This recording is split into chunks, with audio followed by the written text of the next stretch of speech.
Good morning, everyone, and welcome back to Wake and Take. It's your boy Jason, and we've got some football to talk about today. It's Friday. We're going to do a little bit of a news roundup from the week. It's going to be a good one. Lots of stories to talk about today. So go ahead and take out your coffee, sit back, relax, and enjoy the show.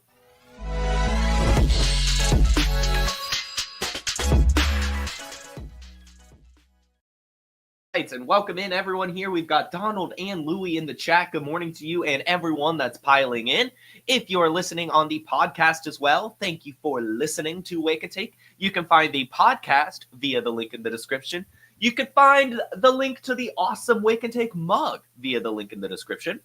And also, I did want to start today's show with a little bit of a bummer news, to be completely honest, but it is important to use my platform for things of good, and also just to kind of talk about this situation that developed in the Wake and Take Invitational League.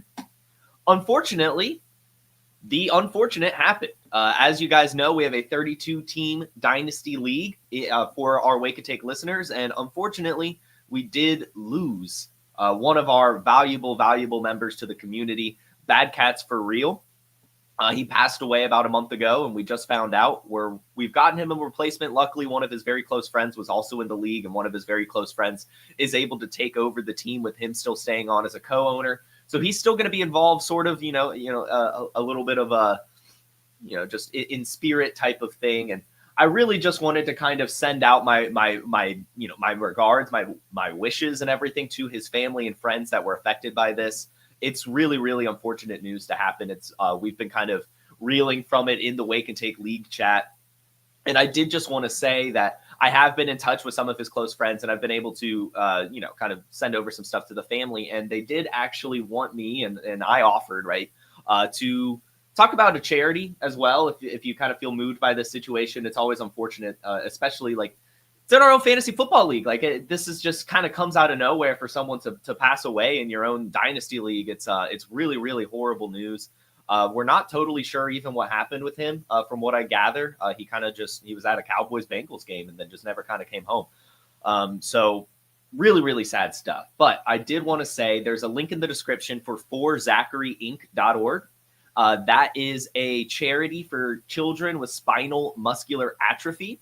One of his close friends, actually also in the league, Viagra Pusher, unfortunate username for the topic at hand, but his son actually passed away because of muscular atrophy.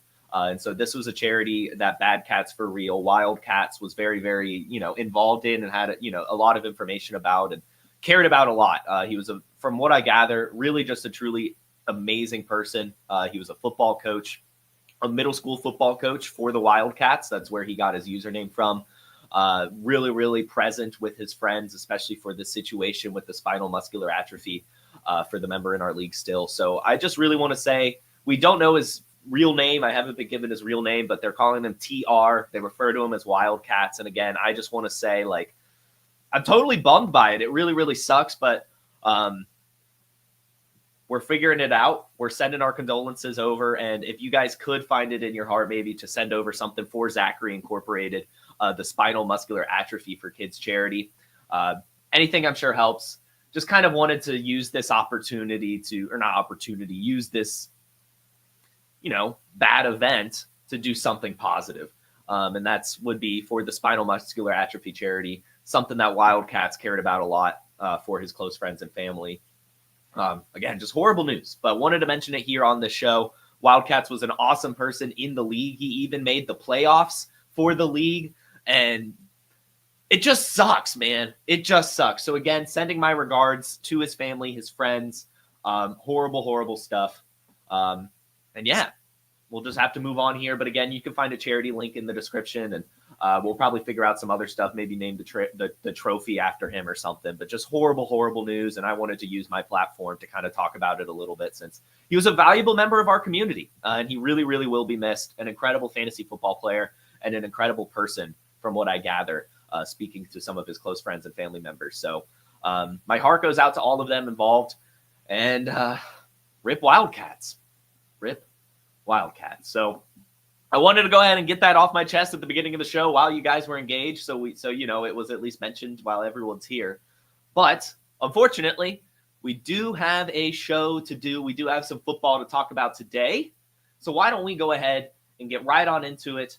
But first, we do have to hear about what's going on at Fast Draft. Oh, incredible news about Fast Draft. Fast Draft DFS is live. It's called the Flex 6 Frenzy. You just draft 6 guys, running backs, wide receivers, tight ends for the Sunday slate. You like Jahmyr Gibbs? You like Jackson Smith and Jigba? You like Tyrone Tracy? Draft him, draft him, draft him. And the beauty is you can just order 5 teams, submit your rankings, and Fast Draft will email you the results. We awarded $1,000 in prizes our first week, and we're just going up from there. Soon there's going to be a select 6. No drafting at all. You just pick any 6 guys. Our DFS mantra, just say no to salaries on Fast Draft. Don't forget there's free tools on Fast Draft too. You want to get ready for startup season? We've created the best Dynasty mock draft experience there is. And if you want to play in these DFS contests and our best ball contest for 2025 coming very soon too, just use promo code PODFATHER when you deposit and you get a free draft. It's that easy. And you're like, oh, I already have Fast Draft. Great. Refer a friend. Have them put your username in as the promo code, and then you and your friend will both get an instant deposit match up to $25. We got DFS. We got Dynasty Mocks. We got Best Ball. It's all there for you on fastdraft.app. Check it out. And the promo code is PODFATHER. Definitely go check out Fast Draft. There's tons of stuff going on for the playoffs. There is a wild card DFS round if you just want to do something for the wild card round. Then there's also the playoff Super Slam, as mentioned in the ad. There's a format where you don't even draft. You just pick 6 players and set their boosters. That is live now for the playoffs. Highly recommend that. I've entered it twice already. And you have a lot more max entries, actually. It's $10 to enter. Really, really cool stuff. Give you some extra oomph in watching the playoffs. You can use promo code JASON for an even better promo. You can get a first deposit match up to $25 with that code. Really get you involved, get you some drafts over at Fast Draft. Tons of fun and great stuff going on over there. So we've got some news. And as you can tell by the show title, we're going to be talking about head coaches and we're going to be talking about players. And we're also, of course, going to talk a little bit about the playoffs. So I am going to start. We do have a really, again, another horrible situation to talk about. And that is, of course, the wildfires in Los Angeles. The Rams were scheduled to host a game in Los Angeles, given they won their division.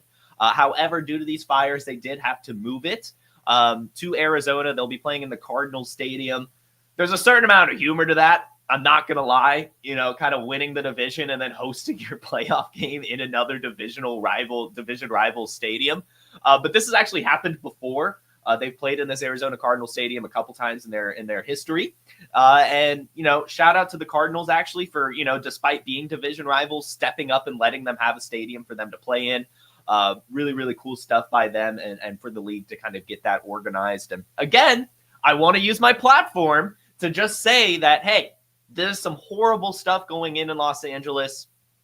I'm not going to choose a charity or a foundation because I haven't done enough research on that kind of stuff. But, if you could do any sort of support for people out there, check in on your family members if they're nearby. I know we've got Yosemite Rasta. I know Los Angeles is a few hours away from Yosemite, but still, anyone in California, I'm sure they're affected by the smokes and stuff. And it's just horrible, horrible stuff going on in Los Angeles.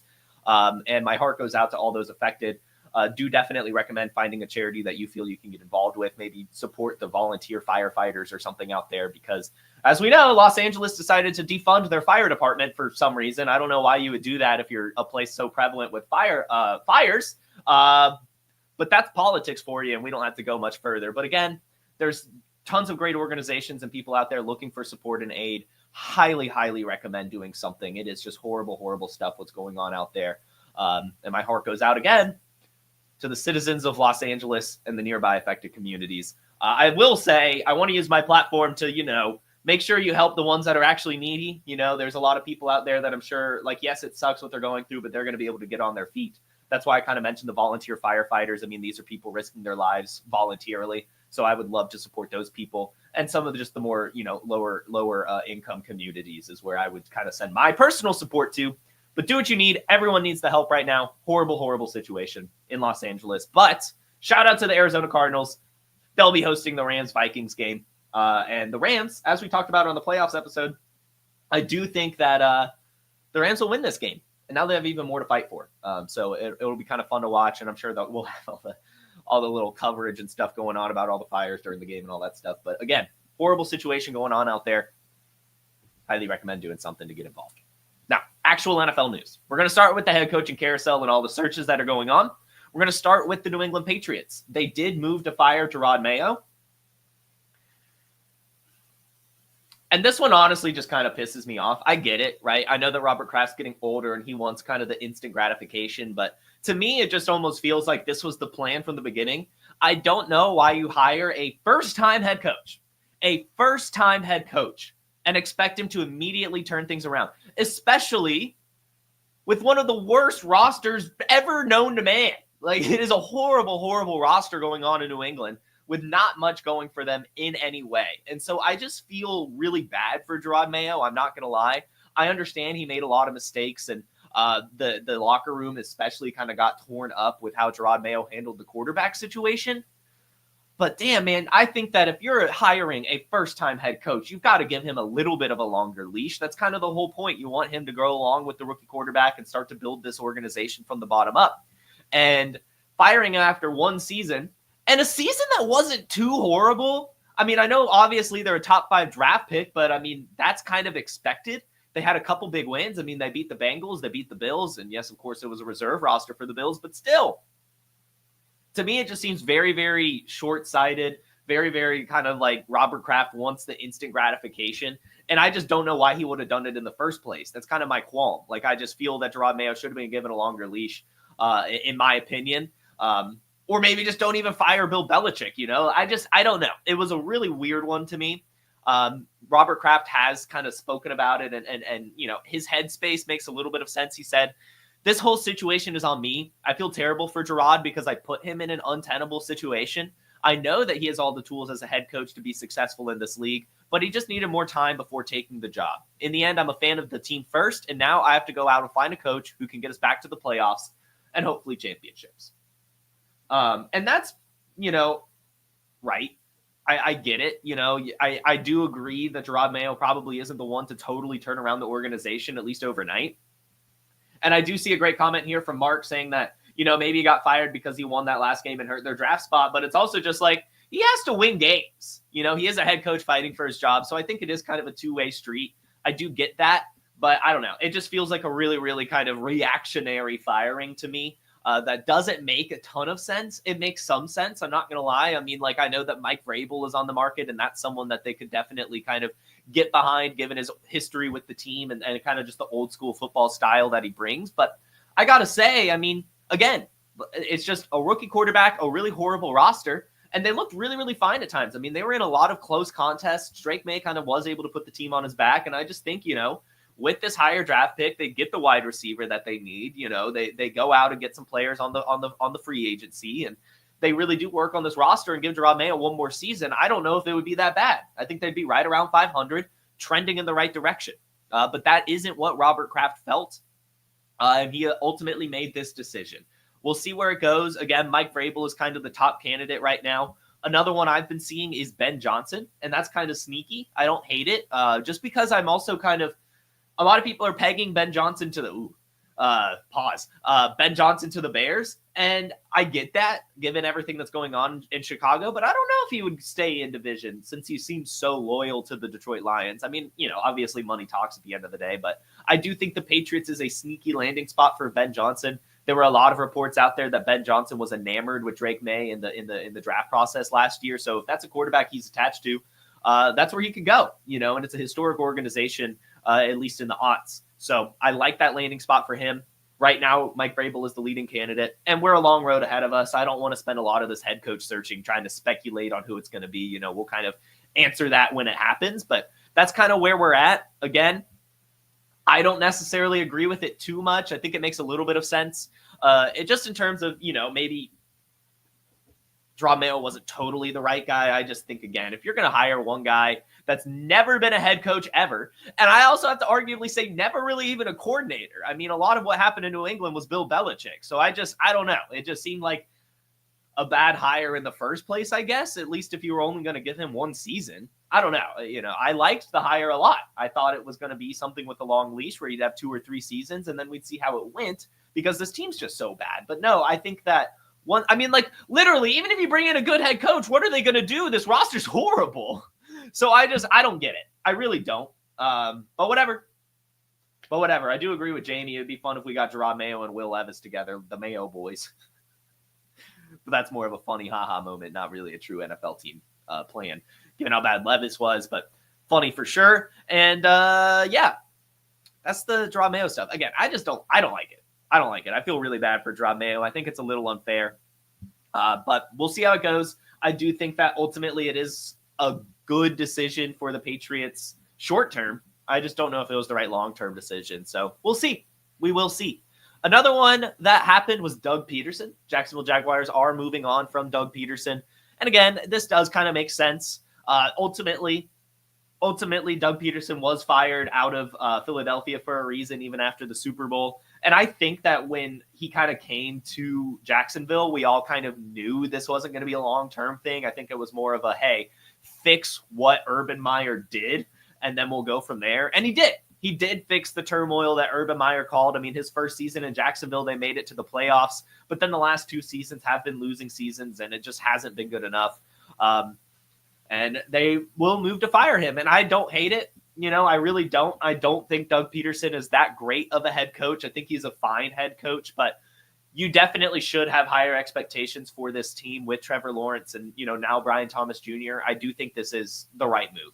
He had the 3 seasons and it just didn't work. He's ultimately finishing with a 22-29 record. So a losing record over 3 seasons. That's definitely fireable offenses. So ultimately, I think we're going to look back though and just say that, yeah, sure, he did a good job, but ultimately what he did was build a foundation for Trevor Lawrence, showed him what a good head coach or what a real head coach can do, and just kind of get him back on track after the horrible rookie season he had with Urban Meyer. And that he did. Trevor Lawrence has looked a lot better over the few years. I know he still hasn't necessarily tapped into his true potential, but maybe with the right head coach, he can. So I'm very excited to see who comes into Jacksonville. I do think that this is the right move. I know that Trevor Lawrence is a little upset about it. I read an interview about him just kind of being like, yeah, it's weird, especially given the history of the coach being here and having success early, but it is just part of the business. And I think that's right. I think that, this year is unfortunate. I do think that Jacksonville just had a lot of injuries kind of go their way that affected them from being able to have a winning season. But still, it was time for Doug Peterson to move on. I think this will probably be one of his last head coaching tenures as well. And I am very curious to see who they bring in. I do think this is the right move, and I am kind of excited about what's going to be happening in Jacksonville. The next head coach that was fired was Antonio Pierce. And this was a big lesson learned for me personally. As you guys know, last season, I was one of the people really pounding the table for Antonio Pierce to get the full-time job. I love it when interim head coaches end the year well, and then I think that should give them the chance to earn the head coaching job. However, some coaches are better as interim coaches. What do I mean by that?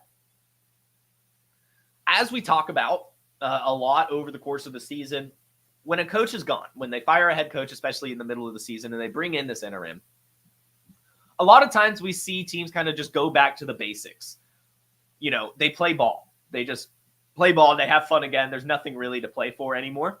And that's kind of what we see all the time. And that's what we saw from Antonio Pierce. He's really good at firing his players up, right? That's amazing. We love these hoorah head coaches, especially as interims. They really can just get the team fired up despite having a poor season and get them to go out there, play ball, and play their hardest. However, the big lesson learned for me is that those aren't good head coaches.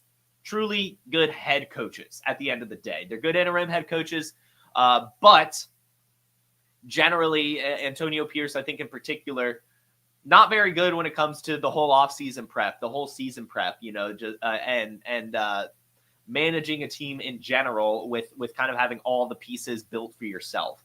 And unfortunately, it just didn't work out. It was a horrible season. In fact, they played a lot worse than they did last year. And that's why you get fired. And it's the right move at the end of the day. I think I'm going to learn a big lesson here. And just, these hoorah head coaches, I think they just need their own position. I think there should be a head coach and there should be like a cheerleader coach that just gets the guys fired up, because you've got to, at the end of the day, be good at the game planning, be good at the scheming, be good at the film study. And I'm sure Antonio Pierce is good at all of that, but, the message clearly wasn't getting through to the team in some way or another, and he's just not the right head coach for this team. And hopefully he gets another chance somewhere, and this will be a good learning experience for him. But clearly, it was not the time for him to be a true head coach in the league, as good as he was as an interim. It's just different. Also in Las Vegas, Tom Telesco was fired, the general manager. And this one, we literally, when it happened, went live on the show, and I was just laughing about it. I don't know why they hired him in the first place. There was absolutely no reason to do so. He was kicked out of Los Angeles, the Chargers, because he was awful. Just not a good GM. And so I don't know why they expected him to be a good GM in Las Vegas. I really don't know what the thinking was behind that at all. But he's out. And so we're looking at a lot of interesting stuff going on in Vegas, including Bill Belichick potentially. As we know, Bill Belichick is the new North Carolina head coach, but the Raiders have begun gauging interest in him as well. I'm sure nothing will really come of it. I think it's just a Tom Brady thing. Sorry. Yawning like crazy this morning. But yes, Bill Belichick has been reached out to in terms of being the head coach for Las Vegas. I don't know if it'll happen. In fact, I doubt it happens. I think that Bill Belichick is a little bit more of a honorable person. Is that the right word? I don't think he would leave North Carolina after the contract he signed and after kind of the expectations he's already built for that organization. I don't think he would just get their hopes up and leave them like that. Maybe he would, but I doubt it. I honestly think that he's using this North Carolina thing as a little bit of a challenge for himself to see how he could do in college. And so that's kind of where my head is at for that. But kind of interesting to see. Again, curious to see what happens in Vegas. A really tough spot. The Raiders are probably going to have the hardest time finding a head coach out of the current vacancies just because there's nothing going on there. There's Brock Bowers. It's awful. I would head coach the Raiders. I would love to head coach the Raiders, but for the sake of argument, even I wouldn't head coach the Raiders. You know what I mean? Like, what are you? You're probably going to get fired. So I don't know. I don't know what they'll do. I would suggest, I like a lot of these people are interviewing these older head coaches, these guys that were fired in like the mid 2010s. I wouldn't mind seeing something like that. Be fun. What if they got like Jeff Fisher? That'd be pretty hilarious. But anyway, I don't know what's going to happen in Vegas. There's not really much out there in terms of who they're looking at right now and what they're expecting. But either way, they're probably going to be the last one filled. And it's going to be a very, very tough sledding for whatever head coach takes that job. Next, Bears. The Bears, as we know, that head coach position is vacant. They did interview Pete Carroll yesterday. And as you guys know, I'm a Pete Carroll defender. I didn't like that they kind of pushed him out in Seattle. I didn't think that was very fair. But I do think that going to Chicago would be huge. That would be huge for the Bears, regardless of how long he's even there, or regardless of if he even turns it around. I think that Pete Carroll is one of the better just coaches in history. College, NFL, just a really, really good coach and person as well. And I just think that him going to Chicago, if that's the case, would do a lot for the team beyond just the X's and O's. I really think that he could instill a lot of just good lessons that he's learned through the career, especially for such a young roster.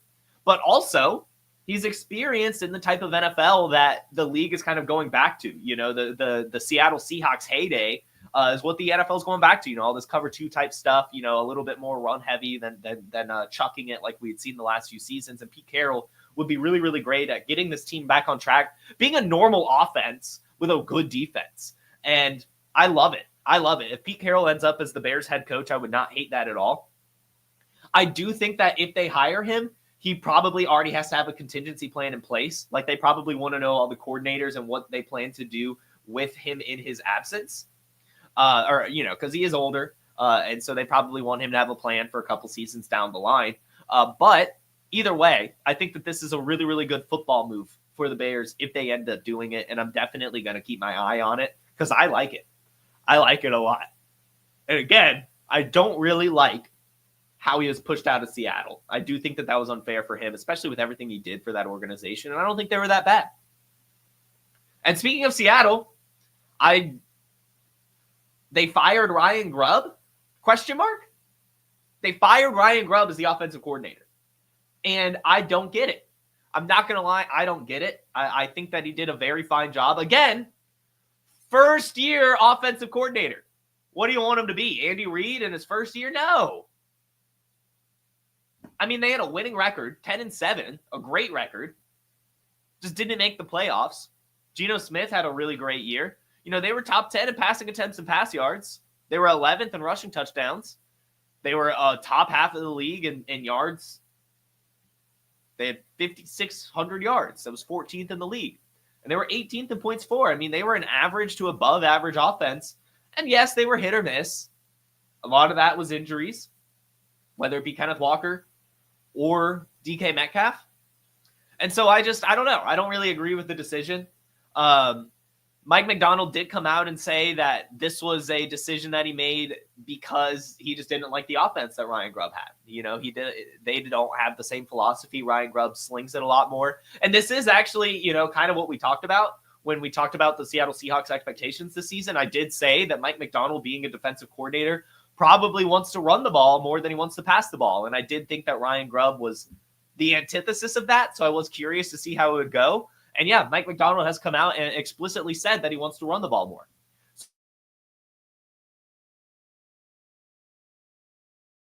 To say, get Kenneth Walker. There was absolutely no reason to not have Kenneth Walker on your team in Dynasty. Super acquirable right now. One of the best pure running backs in the league. And if they're going to run the ball more, he's going to be an awesome, awesome asset. I would go ahead and get him. And of course, Zach Charbonnet, as Kenneth Walker does kind of have injury concerns at this point in his career, can't stay healthy. But still, amazing when healthy. And Zach Charbonnet's amazing when he's not healthy. So just get them both. Enjoy it. I like that offense a lot, and I love myself some Kenneth Walker. I will say I'm a little concerned with JSN. You know, kind of sucks to see that they're not going to pass the ball as much.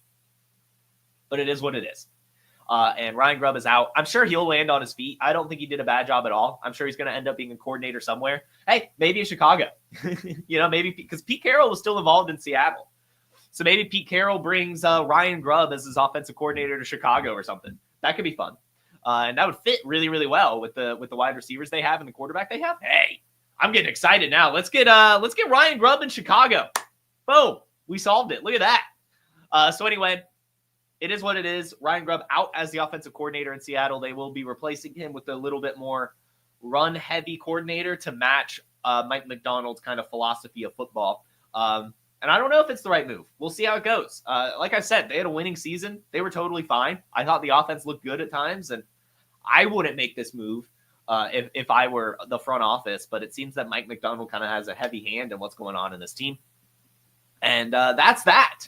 So that's all I have for the head coaching kind of carousel right now. We'll have some more updates, of course, as the offseason goes along. We do have a question from the chat before we get going, so I'll go ahead and answer that. And this was, hey, would you trade Neighbors and Algier for Olave, Donald, Valet, Tyrone Tracy, the 107, 302, the 307, and next year's first? So 2 1s. Tyrone Tracy, Chris Olave, essentially, for Malik Neighbors is just how I'm gonna do it. And I see you say that you already have Bijan, Chase Brown, and Brian Thomas Jr. Only one pick this season if you accept. I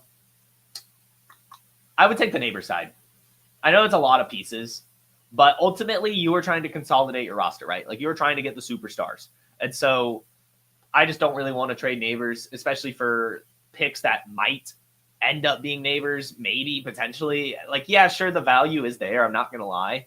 But I would just roll with Neighbors, to be completely honest with you, and go from there. Now, I don't mind trying to trade Algier. It seems they're interested in him. Maybe you could take Algier and try to get those 3s. If you get those 2 3s for Algier, that could be pretty interesting in my opinion, especially that 302. But yeah, I think I'm just going to take the Neighbor side because at the end of the day, you want the superstars on your team. So we've got some more NFL news. As we talk about the Seattle Seahawks and Mike Macdonald kind of having a heavy say in what's going on, Mike Macdonald has come out and said that he still wants Geno Smith to be his quarterback next year. Here's the quote.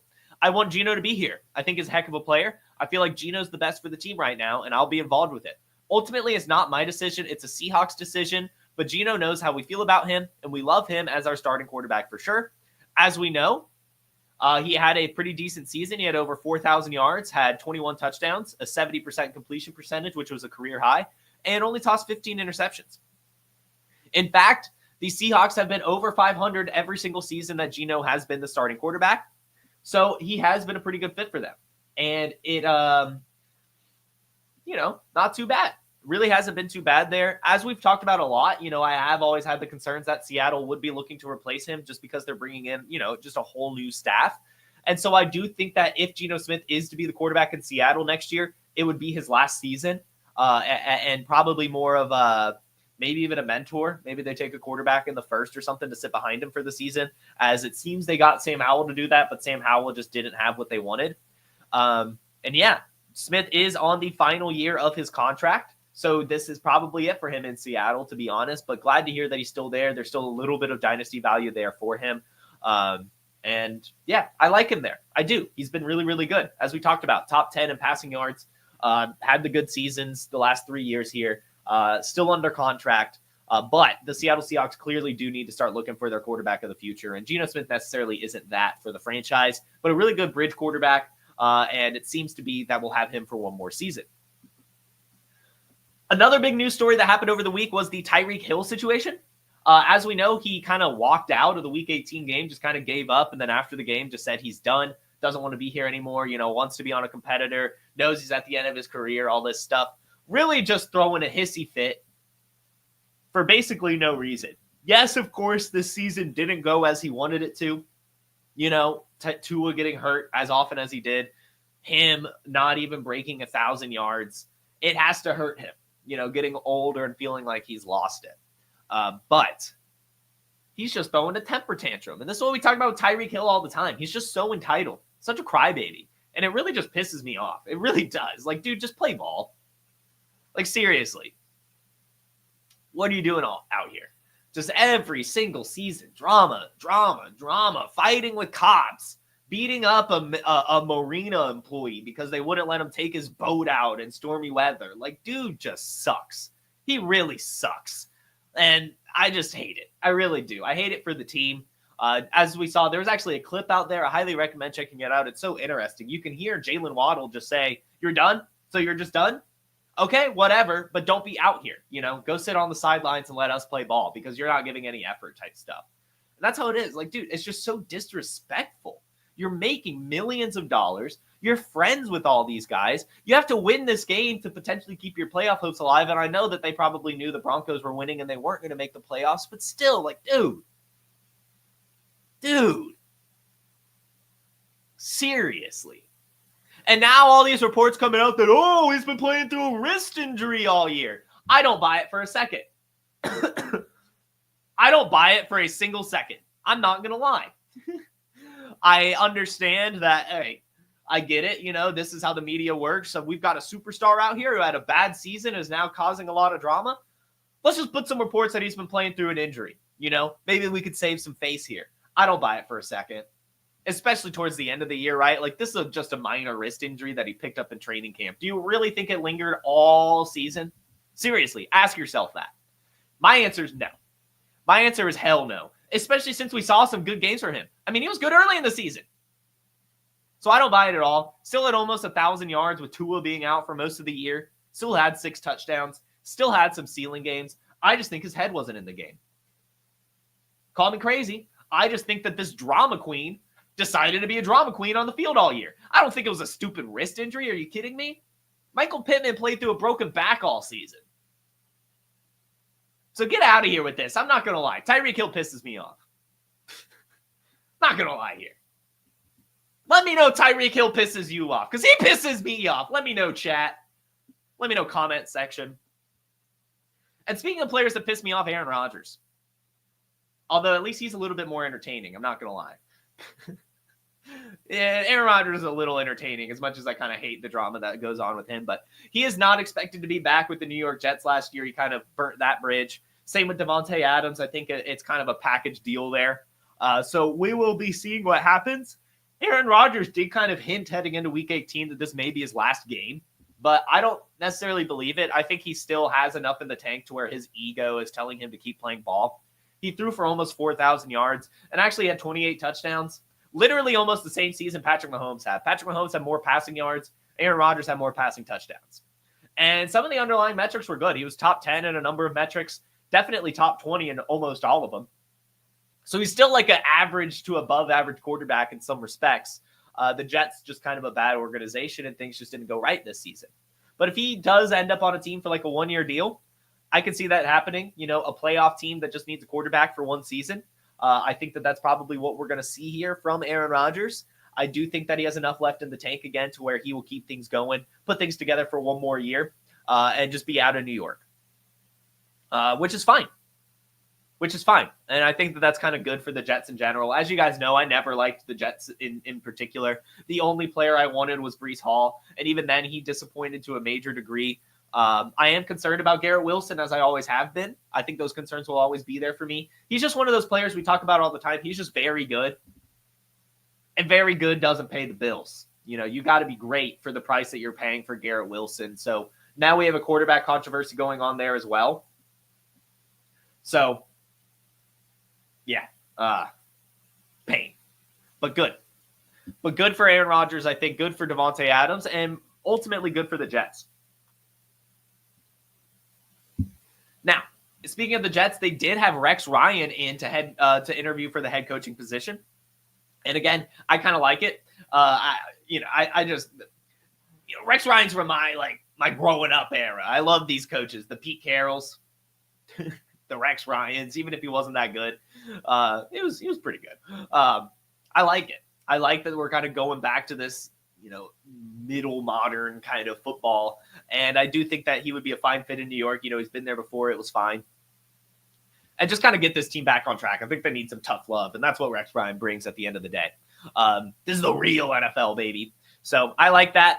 Rex Ryan, if to be the head coach, has already publicly stated he would definitely not have Aaron Rodgers on the team. So I think that we know for a fact that he's done in New York, regardless of who the head coach is. But still, the fact that even Rex Ryan believes that, I think the front brass kind of believes that as well. And Aaron Rodgers is out of New York, which probably also means Davante Adams, which means, hey, Garrett Wilson's an alpha again. We're just concerned about the quarterback. And Breece Hall, we're also kind of concerned about the quarterback and what this team turns into. Really, very curious to see what the head coach is, and very curious to see where Aaron Rodgers goes. And if he goes with Davante Adams, that'd be an interesting development. Another big news update. This is kind of the last big news update I have is the Kirk Cousins situation. As we know, the Falcons are not making a lot of moves. They missed the playoffs. They're going to have their draft pick. And they're not, as of this point, firing Raheem Morris, which I agree with. I'm not going to lie. Again, I don't like firing head coaches after one season. I just don't. I think we need to have a little bit of a longer leash. 2 seasons is good for me. But 1, I just feel is too short. And I know that he made some mistakes this year, especially the timeouts at the end of the season. But these are learning experiences. And I know that we got all kind of excited that this could be a Super Bowl team, but as I talked about, I knew they weren't. This is the Falcons we're talking about. They don't do that. And if they do that, they lose it. And so the Falcons, though, not making a lot of moves this year, and especially as it pertains to Kirk Cousins. It seems that he will still be on the team in 2025 if they can't find a trade partner. And here's the deal. Kirk Cousins has a trade clause in his contract. He doesn't want to be traded. That was part of the contract. So he'd have to waive that. Now, he probably would if a team was interested. But again, there's also the mega contract that the Falcons signed him to, which is going to be hard for any team to want to take on. So Kirk Cousins is looking like he'll be the backup in Atlanta next year. That's what Terry Fontenot said he wants.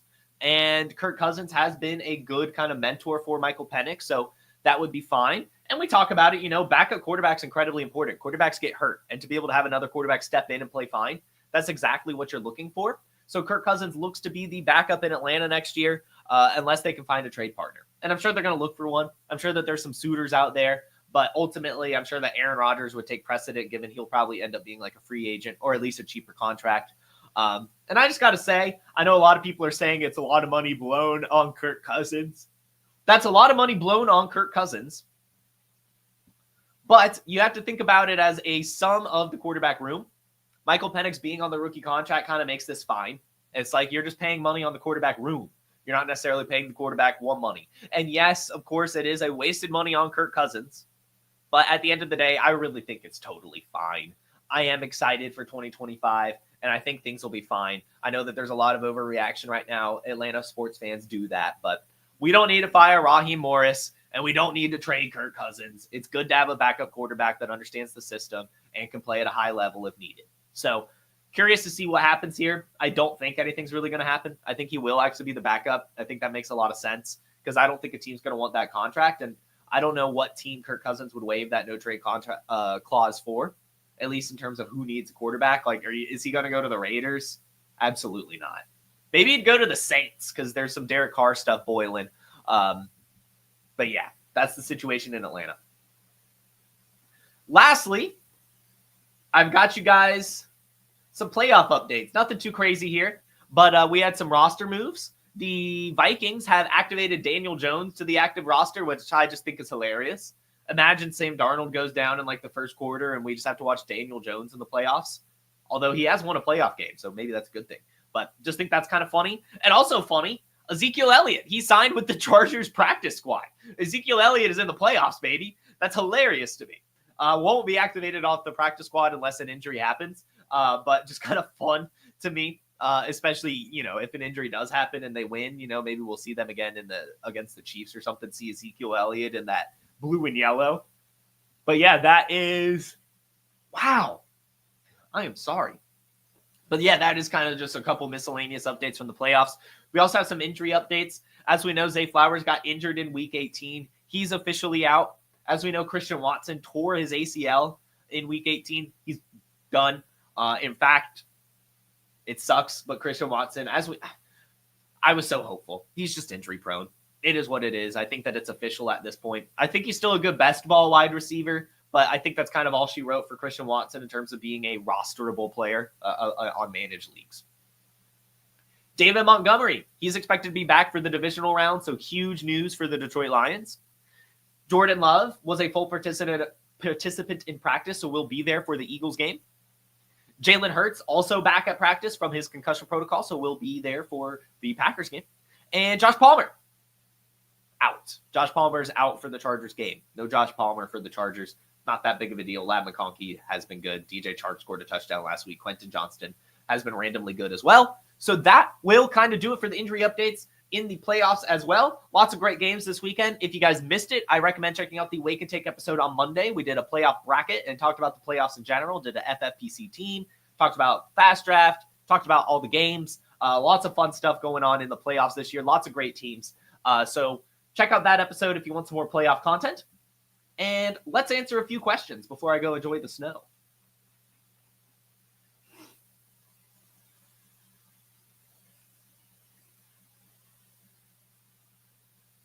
Donald says, I'm so glad to have found your show. Always a pleasant start to the morning. I'm a great reporter and friend. And God bless you. Keep waking and taking. Thank you, Donald. Appreciate you. I answered It's Chuka Baby's question already. You joined a cumulative score overall in the playoffs type league, 12-man, and I had the 101. Can anyone guess who I drafted? I'm going to assume you drafted Saquon Barkley. Josh Allen, question mark. Yes, he's going to have a huge playoff. I don't know if that's the question, but yeah. Ooh, interesting stat here. Baker Mayfield joined an elite stat club with only Drew Brees, Aaron Rodgers, and Joe Burrow, having 4,500 passing yards, 40-plus touchdowns, and a 70% completion rate. That is an awesome stat. That may have to hit our Twitter later today. This is true.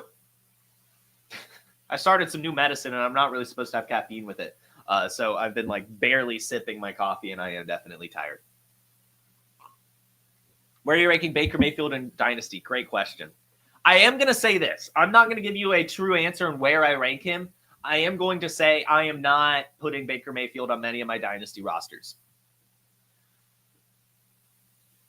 I know it's a hot take. I just can't do it. I can't do it at the current price. People are loving him right now. He is steamed up like crazy for good reason. But Mike Evans is only getting older. Chris Godwin can't stay healthy. The offensive line's probably going to get a little bit worse. I think that this was probably Baker Mayfield's peak. I'm sure that he's still going to be good. I mean, Andy's still young, but I just think that he should stay kind of in that quarterback 16 to 20 range pretty much perpetually. And right now he's valued a little bit ahead of that, at least in terms of what it costs to acquire him. And I'm just not there. I did a startup over the weekend that had to get started over. So I just left. I didn't have it in me to start over because I loved my team. But Baker Mayfield actually went ahead of J.J. McCarthy, Trevor Lawrence, and To me, I felt that was crazy. But that's where people are at. Like, that's where the market's at. People are loving Baker Mayfield right now. I'm not there.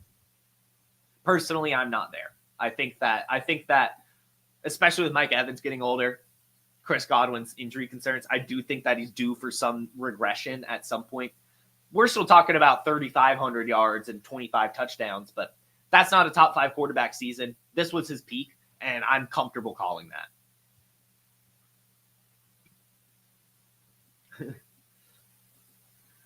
There was a really funny clip with Speed challenging Tyreek Hill to a 40-yard dash. I did see that. That was funny. John Lynch, does want Debo back next year. Do you think he'll be traded? I actually don't. I mean, that was the speculation heading into the season, right, given his contract. But I don't think he did well enough this season really at all for any team to want to pay the price. His contract's still around $20 million, if I remember correctly. And that's just a lot of money for teams to take on. I think he will ultimately end up back in San Francisco this year. I think Ricky Pearsall, good wide receiver too. Brandon Ayuk, Ricky Pearsall, Deebo Samuel, George Kittle, Christian McCaffrey as well. 49ers are definitely due for a bounce-back season next year. You went with Jahmyr Gibbs for the 101 for the playoffs. Hey, I will say, I think you should have gone Saquon, but I also don't hate it. Jahmyr Gibbs is quite a stud. Any predictions for Bo and the boys in the Denver playoff run? I think Bo Nix throws for like 300 yards and 3 touchdowns, or maybe not throws. He has like 300 yards total, including his rush yards, has at least 3 touchdowns, looks incredible versus the Buffalo Bills, and loses. Unfortunately, they are not going to beat the Bills. If they beat the Bills, I don't even know. The entire city of Buffalo would be on suicide watch. That would be just hard to watch, really. But awesome for Denver and the Broncos and Bo Nix. But I think ultimately he's just going to have like a really good game, an incredible game, but lose, but really, really build some confidence for next year. Love what we've seen from Bo Nix this year. I think the only rookie quarterback advancing this week is probably Jaden Daniels. But even then, again, Baker Mayfield's been on a tear too. That Commanders-Buccaneers game is probably the one I'm most excited for. Call me crazy, but I love that. That game is going to be a ton of fun to me. And the Chargers-Texans, I think, will be a sneaky good game. It won't be that high scoring, but I think it'll be intense. But yeah, I don't think the Broncos win this game, unfortunately, just because they matched up with the Bills. I think that they could beat the Chargers. I think they could beat the Texans. I think they could catch the Ravens even. But the Bills, to me, I know they beat them earlier this season. I don't really see it happening, unfortunately. And that will do it. Now, guys, I do want to make a little bit of an announcement. Wake and Take is probably not going to be on the main channel anymore. We are doing a little bit of an update here at Player Profiler. We are going to be doing the Player Profiler news channel that I always stream this to as well. We are rebranding that to Player Profiler now, and that's where we're going to put all of the live streaming shows. We're going to kind of change Player Profiler's YouTube channel to more of a on-demand video, like truly edited videos with the content that you guys want. And we're going to have an all-live channel over called Player Profiler now. So go ahead and subscribe to Player Profiler News. That is the channel that we're going to rebrand. So that's where it's all going to be. So stick around for that. We might have another week or so before we do that rebrand. But this might end up being the last one of Wake and Take on the main channel. So just kind of go ahead and keep a note of that. Subscribe to Player Profiler News to get ahead of that. If that happens, we'll definitely be posting on the main channel or on the main Twitter as well. And everything, making the announcement of the official switch. But wanted to go ahead and kind of get you guys ready for that we will be on just one channel instead of both channels going forward, along with all the live streams. All the live streams are going to go over there, and we're just going to have regular videos here on the Player Profiler main channel. So go ahead and stick around for that. Go ahead and subscribe to Player Profiler News YouTube channel and keep your eye out.